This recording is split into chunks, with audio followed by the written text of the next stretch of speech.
everybody, and welcome back to the Girly Girl Bookworm. So, I know it's been a hot second. I didn't mean to take the break that I did.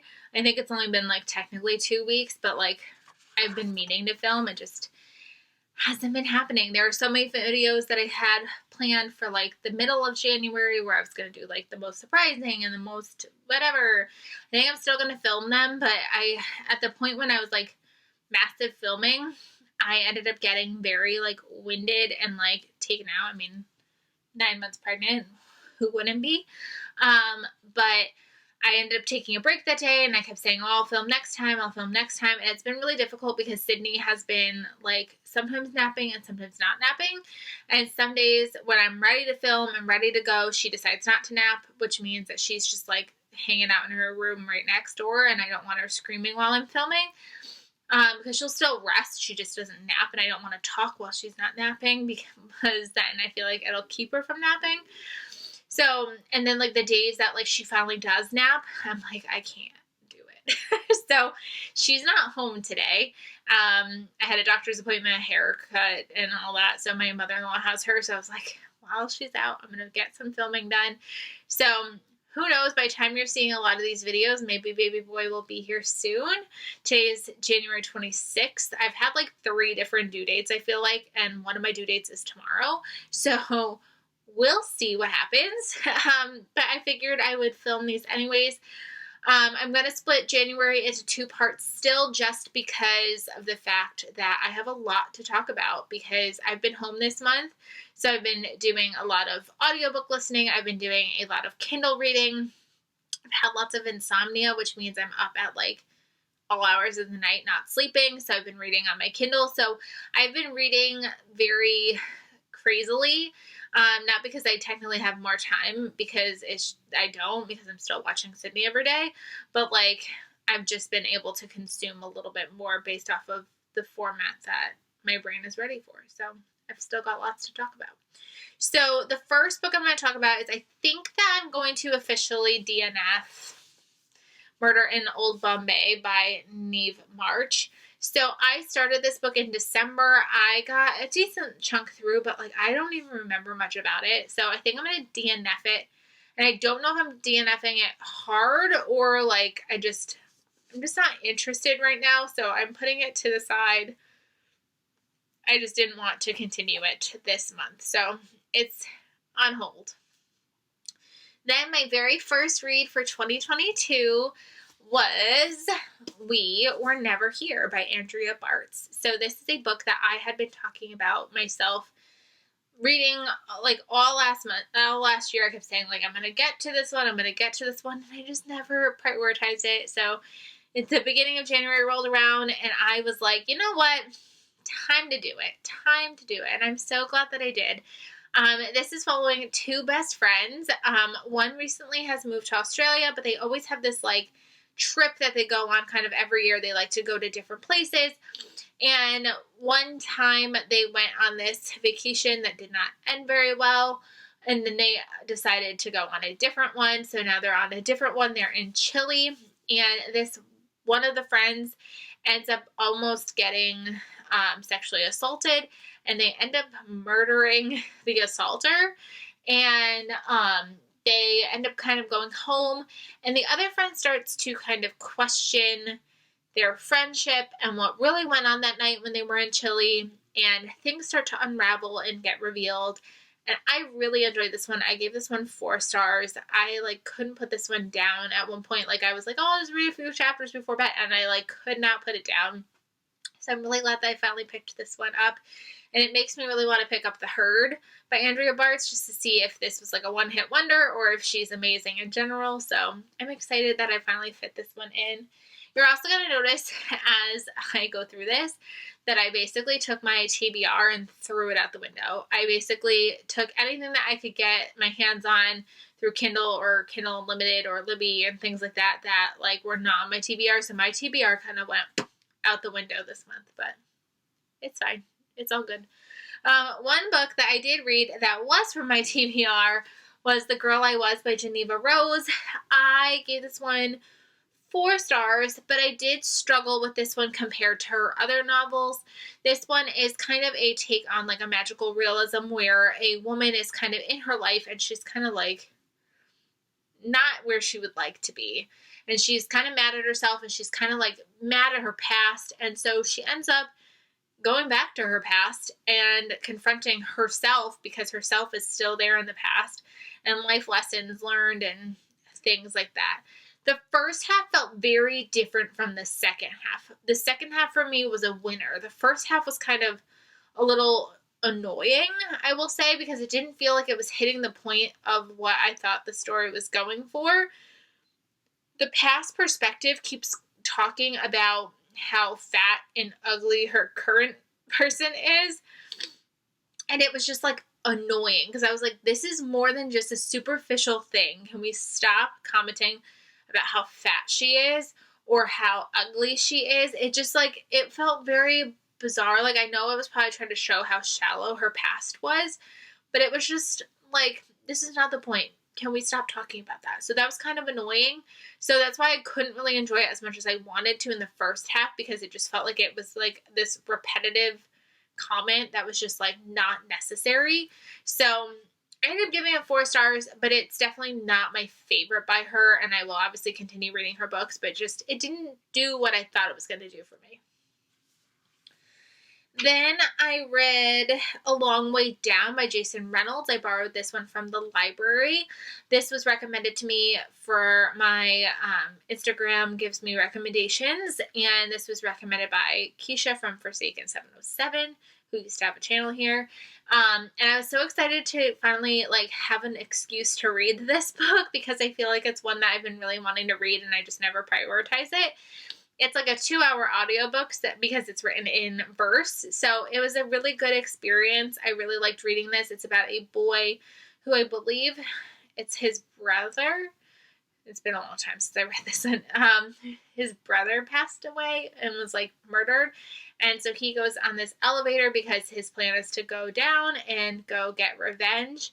And because that's just what you do. And along the way, these different people get on the elevator and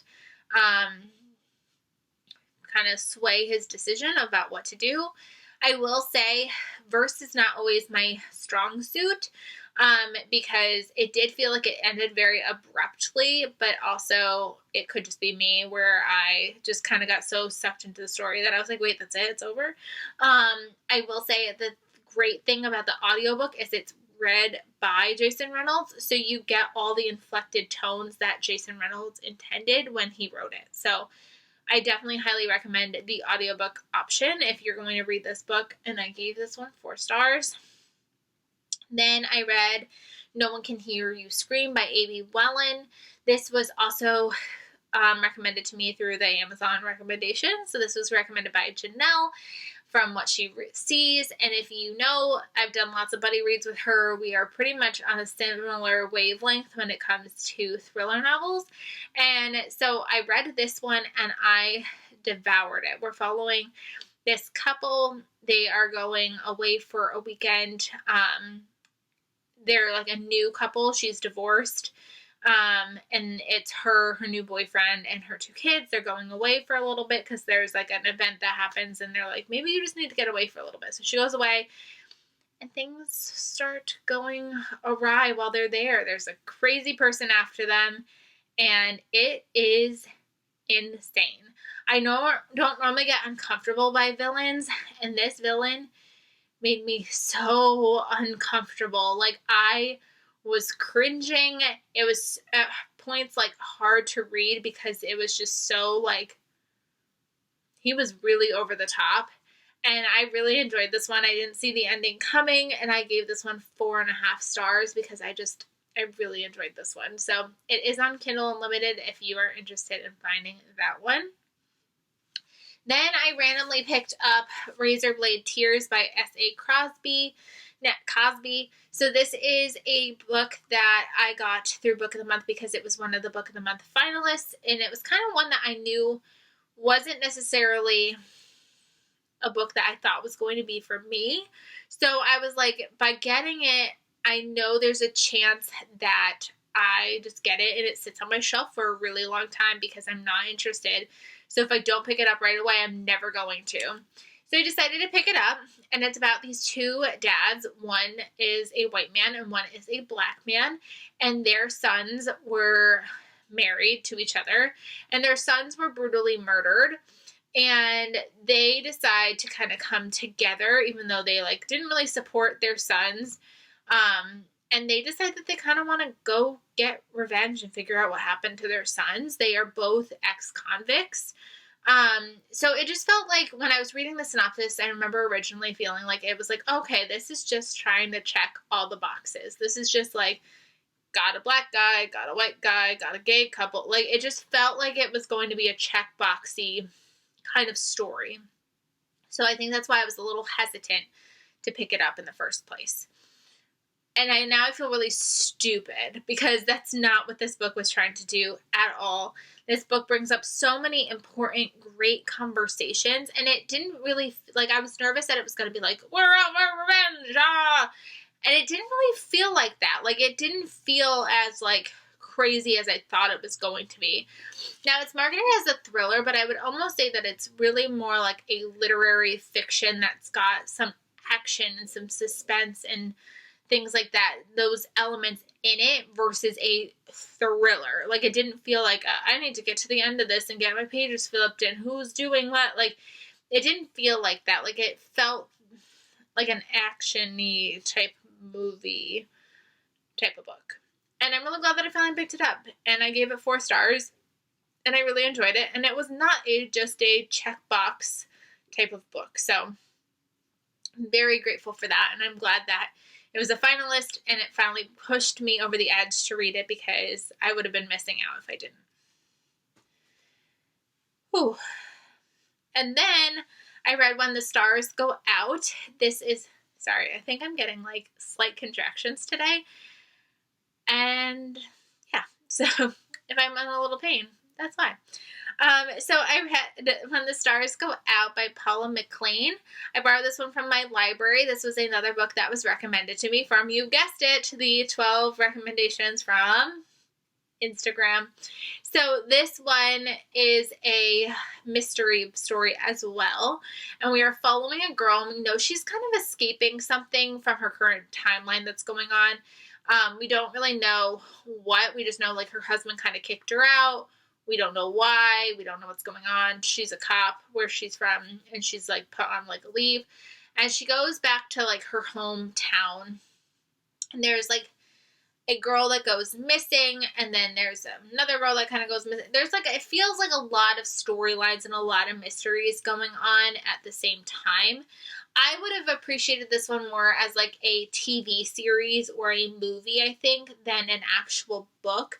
In the beginning, it started off strong because I was really curious about her past. I wanted to know what she was not her past, like her current timeline problem. Like, I wanted to know why she was, like, having to leave her husband.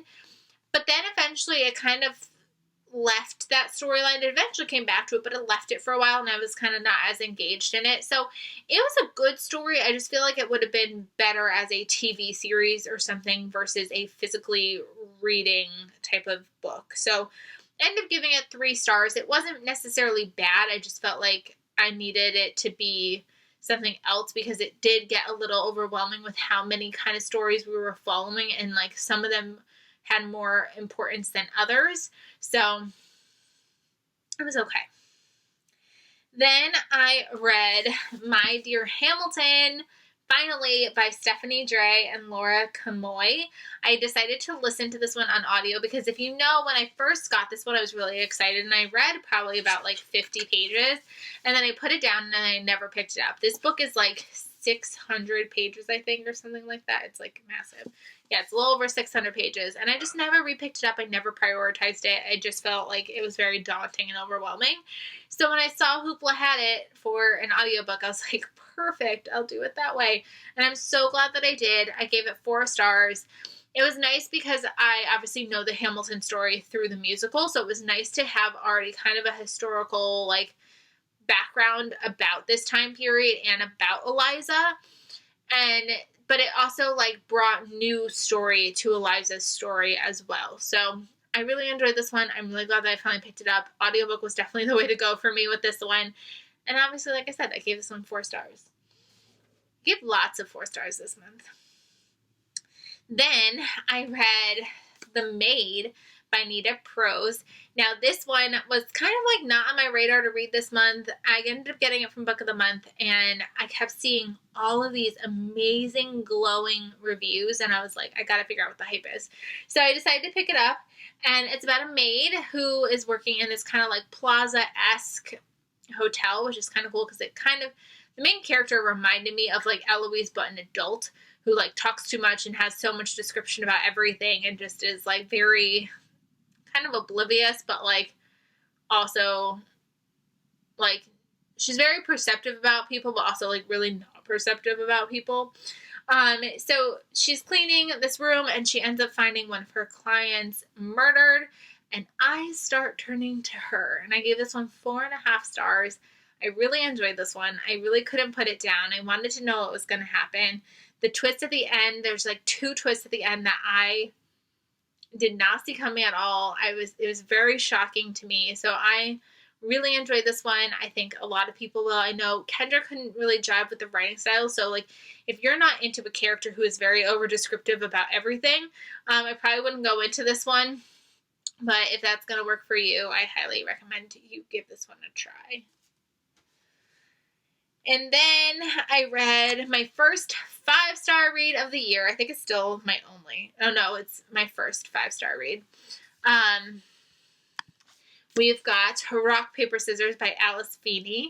Now, this was another book that was already on my list. I wanted to read it for winter anyways, and we had a snow day. Well, I was already home, but we had snow that day. My husband got to be home. And I was like, perfect, I'm going to pick this up. And it was also recommended to me from my like 12 recommendations video. And this was so good. We're following a couple who is having an anniversary trip, and the woman always writes these letters to her husband every anniversary, but she never gives them to him. So we're also reading the letters, and we're also watching this trip, and things are crazy. And her husband has this thing where like he actually doesn't recognize his wife because he doesn't have the ability to understand and remember like facial structures of people. So I thought that was really interesting, and I gave this one 5 stars. It was another book that like I picked up and I could not put down. So, and the ending was like jaw dropped on the ground, definitely lived up to the hype for me. I gave this one 5 stars, and now I cannot wait for another Alice Feeny book. Then I read The Cheat Sheet, which, again, you guessed it, was on my 12 books to be read this year. This was recommended to me. Why can't I say her name now? You could see it. It's like nothing better than a book. No, nothing. Oh, no, I was right. Nothing better than a book. I was right. So she recommended that I read this book. And I really enjoyed this one. This one follows a football player and a ballerina. And they've been best friends since college. And they don't know it, but they both have been secretly in love with each other. And circumstances are kind of going to throw them together. And I really enjoyed this one. I thought it was really sweet, really cute. There's not much else to say about it besides it was really sweet and really cute. I wanted a little bit more of the ballet or football to make it really feel like that sports romance. It did end in a very interesting way that I thought was cute and probably a little bit unbelievable, but it was sweet. I liked it. I enjoyed it. I gave it 4 stars. I'd probably read something else by this author again. And then I read this random book. Like I said, like I was so really random this month. I was either really going hard at that 12 recommendation list or I was just reading random. This book was available as a Kindle book from Libby. So I picked it up and I read it. And I, weirdly enough, could not put this book down. I gave it 3 stars because as I was reading, I had no idea what I was reading. But I still was very actively engaged in it. The ending was really bizarre and weird, and I don't have very clear thoughts about this book. We are following a man who is bringing his partner onto this boat because the partner was arrested and he needs to be brought to this place basically to be put to death.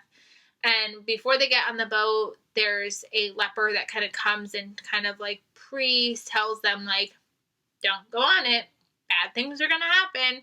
And they go on it and bad things happen. And it seems like there's like a ghost or a devil that's kind of after them. It was very strange because, like I said, I couldn't put it down, but I also was very confused by it. So I gave it 3 stars. It was a really weird reading experience, but I could at least now say that this chunky book is off my shelf. Then I read The Reckless Girls by Rachel Hawkins. Now, this was a book that I got from Book of the Month this month as well. I sat down. It was the day that Sydney decided to nap, and I read this entire thing in one sitting in her one nap period. I could not put this down. I've seen really bad reviews for this, but I definitely did not feel that way about it. I loved this book. I ended up giving it 4.5 stars. We are following a girl who is living her life. She's working at a bar, I believe. And this guy walks in and he he has a boat that he's been fixing up, and they decide they're going to go to Hawaii together. And he's going to continue working to get this boat ready so that way they could travel the world. And one day, these girls kind of come up to him and they want to charter his boat to take them to this island type of thing.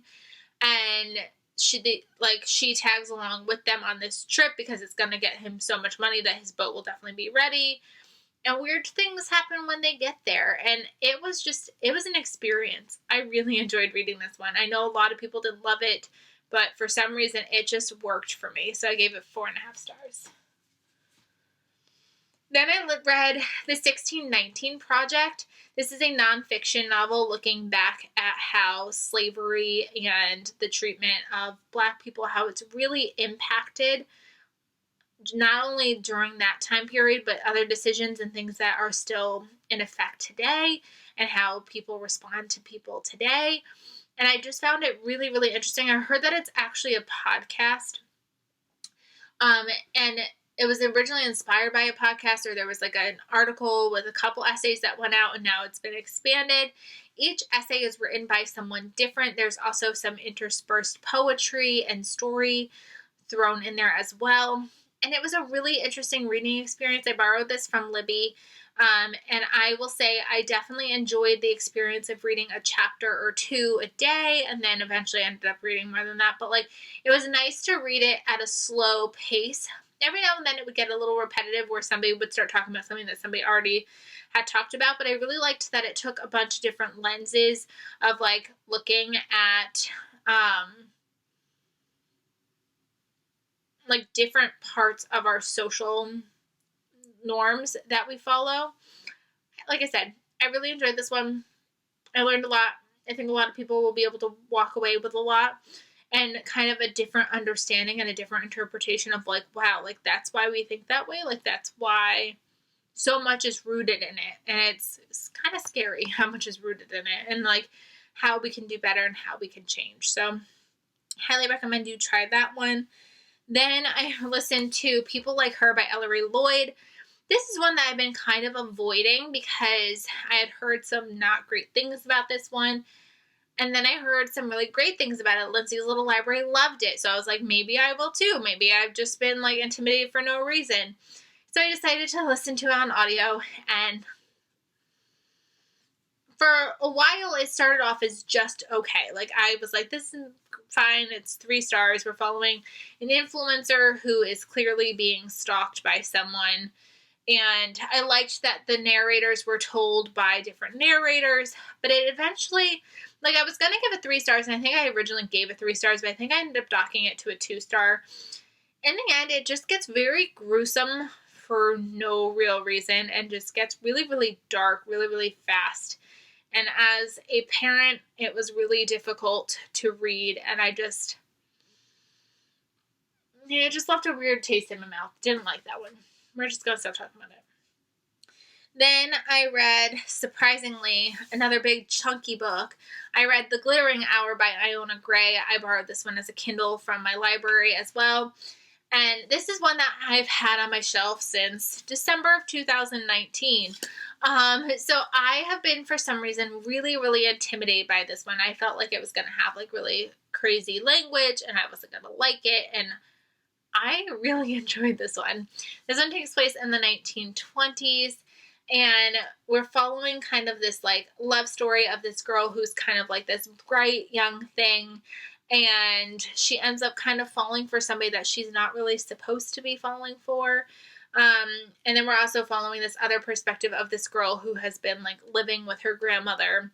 And the thing that I found really interesting was it kind of gave me 50 Words for Rain vibes, but not at the same time. But like, I really enjoyed this one. I gave it 4 stars.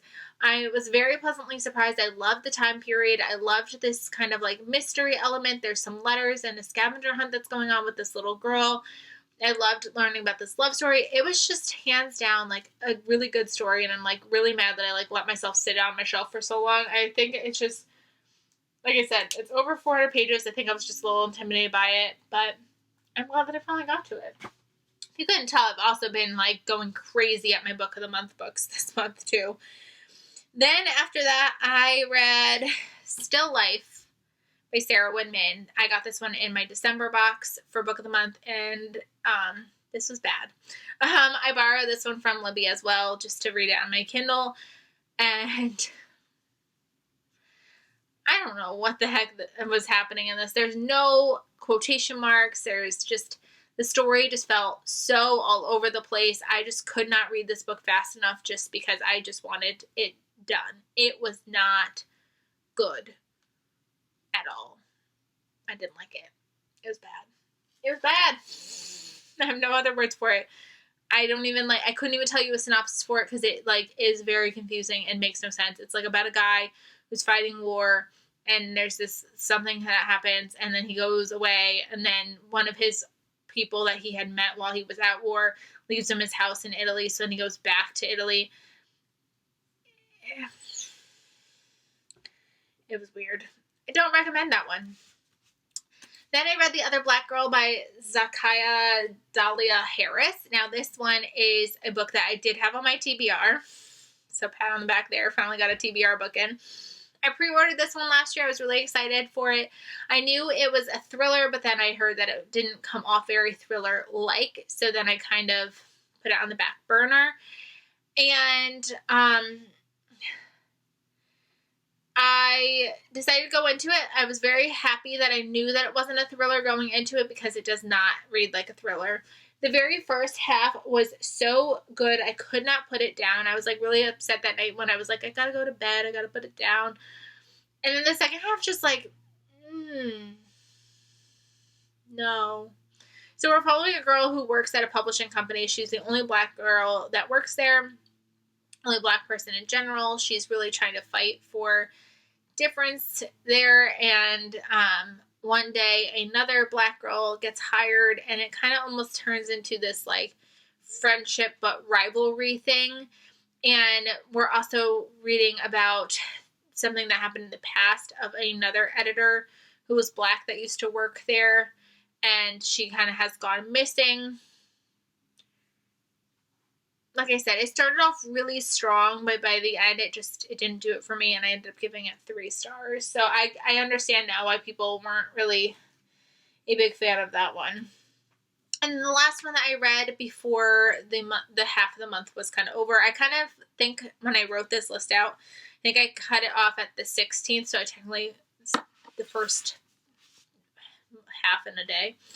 I was listening to Under the Whispering Door by DJ Clune. I had this one through Libro FM's program where around Thanksgiving, if you bought from a indie bookstore, you got a book credit for one of the books that they were offering. This was one of the books that they were offering, and I had really, really enjoyed listening to The House in the Cerulean Sea, so I knew I wanted to listen to this one.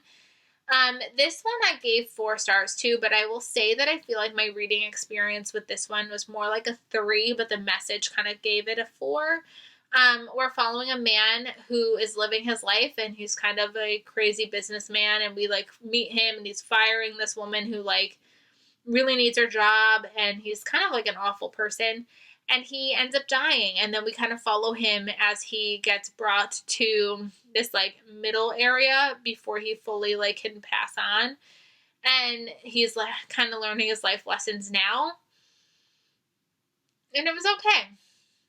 I will say, I think the message that TJ Klune was trying to go for was great, but I got really bored during it, and I gave it, like I would have given it 3 stars if it wasn't for the message that it was trying to send. So unfortunately, this was kind of disappointing. So yeah, those are all the books that I read in the first half of the month. It's basically almost the end of the month at this point. So I'm going to also film while I'm sitting here my second half, even though the second half is not done, but I have a feeling, I don't know if this child is going to make an appearance ahead of time or not. So I'm going to film it now. I hope you guys enjoyed. Let me know if you've read any of these books down below, and I will see you guys really soon. Bye, everybody.